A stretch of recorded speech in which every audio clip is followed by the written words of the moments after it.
Hello बच्चों, मैं Khan sir आप लोगों को जो इंग्लिश का फर्स्ट लेसन पढ़ा दिया था उसका बैक एक्सरसाइज आज हम लोग पढ़ेंगे। बैक एक्सरसाइज जो आपका एक्सरसाइज है उसके बारे में हम लोग स्टडी करेंगे। तो पहला एक्सरसाइज है कि वोकैबुलरी है। क्वेश्चन ये है कि all the three stanzas of the hymns begins with the word me, why?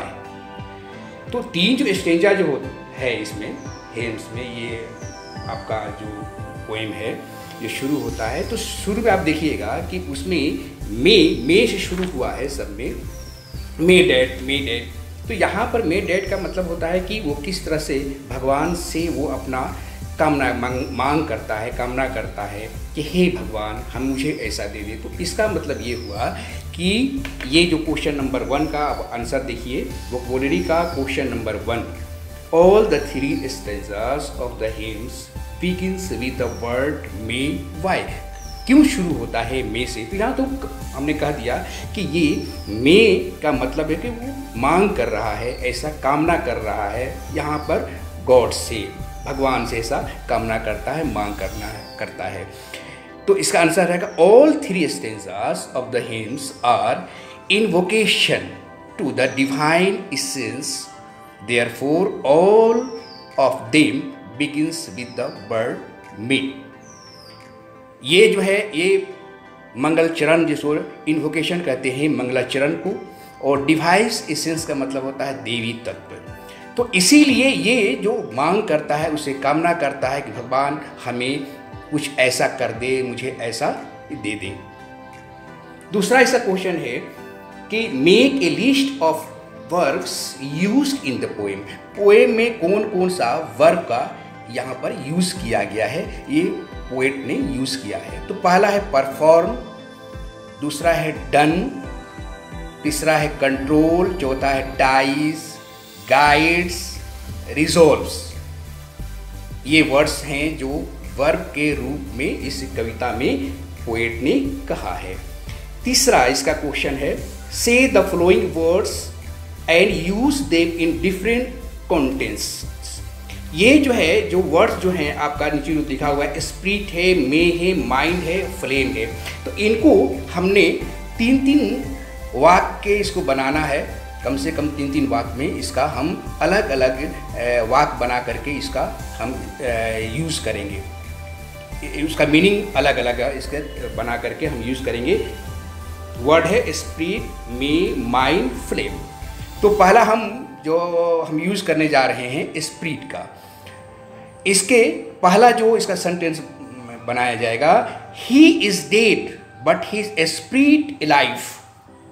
यहाँ पर जो स्पिरिट का यूज हुआ है सेंटेंस में, ये आत्मा के रूप में हुआ है कि वो ही इज डेड, वो मरा है लेकिन उसका आत्मा जिंदा है, इसका मतलब ये हुआ। दूसरा सेंटेंस स्पिरिट का है, इसमें स्पिरिट का जो शब्द का यूज हुआ है इसका मतलब हुआ है उत्साह।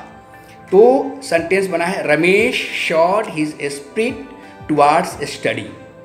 मतलब कि रमेश ने अपना उत्साह दिखाया अध्ययन की तरफ, अध्ययन के लिए अपना उत्साह दिखाया, इसका मतलब हुआ। तीसरा इसका जो यूज हुआ है स्पिरिट का वो है शराब। स्पिरिट शराब भी कहते हैं। तो डोंट ड्रिंक स्पिरिट, शराब मत पियो, ये इसका वाक्य बना।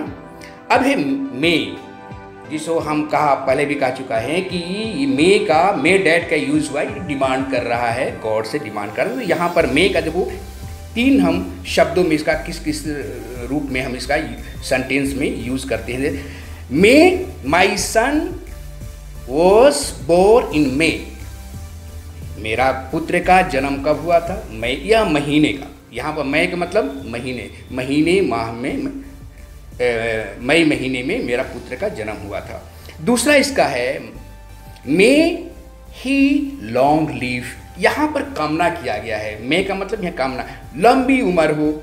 यहाँ पर मे का मतलब हुआ लंबी उम्र, मे ही लिव लॉन्ग। तीसरा ऐसा सेंटेंस बना है जो मे का जो यूज हुआ है वर्ड का, वो हो सकना, his words may be true, उसकी बात सच्ची हो सकती है।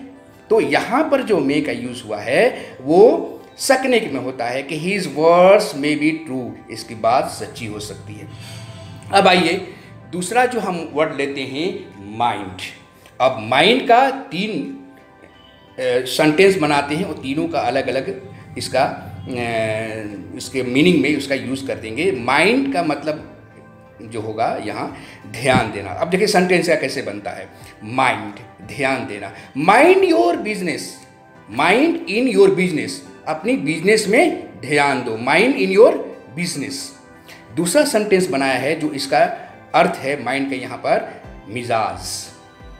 तो she has a dull mind, दिमाग, मिजाज, दिमाग, तो वो है उसका दिमाग बहुत ही डल है, मतलब कि वो अच्छा, मतलब कि उसका इंटेलिजेंट नहीं है। कहने का मतलब है she has a dull mind, माने कि वो उसका डल माइंड है, पूरा मतलब कि वो दिमाग जो है वो उसको अच्छा नहीं है, बुद्धू कह सकते हैं, डल माइंड।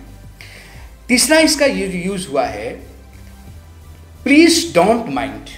यहाँ पर प्लीज डोंट माइंड यहाँ पर जो यूज हुआ है माइंड का, इसका मतलब हुआ है कि बुरा नहीं मानना। डोंट माइंड, बुरा नहीं मानना। प्लीज, कृपया मेरी बात को बुरा मत मानो, इसका मतलब यह। Please don't mind my remarks, जो हमने कह रहे हैं या तुमको बता रहे हैं उस पर क्या उसको बुरा मत मानो, ये हुआ। अब है आपका जो चौथा शब्द है वो है फ्लेम। फ्लेम, अब ये फ्लेम शब्द का हम 3 अलग अलग उसके अर्थ में इसका यूज़ करेंगे। तो पहला जो है इसका लॉ, फ्लेम का अर्थ में लॉ के रूप में हम इसका सेंटेंस बनाएंगे। The stove gives blue flame, जो स्टोव है जिसमें खाना बनता है उसको स्टोव कहते हैं। The stove gives blue flame, stove कैसा देता है, ब्लू फ्लेम देता है। तो यहाँ पर फ्लेम का मतलब हुआ लॉ। दूसरा इसका सेंटेंस बना है she owns a flame red car, she owns a flame red car. तो यहाँ पर फ्लेम रेड एक तरह का रंग का रूप में इसका यूज हुआ है। तो उसका जो गाड़ी है किस कलर की है, फ्लेम रेड कलर की है। यहाँ पर जो यूज हुआ है फ्लेम का यूज हुआ है कलर के रूप में हुआ है। तीसरा शब्द जो आपका सेंटेंस बनाया गया है वो है fire is flaming in the grate. Grate का मतलब होता है जाली। तो जो आग जो है वो जाली में फ्लेमिंग कर रहा है, यानी जल रहा है। तो ये रहा आपका 3-4 शब्दों का भिन्न भिन्न अर्थों में, एक ही शब्द का भिन्न भिन्न रूपों में इसका यूज़ किया गया है वाक्य बनाने में।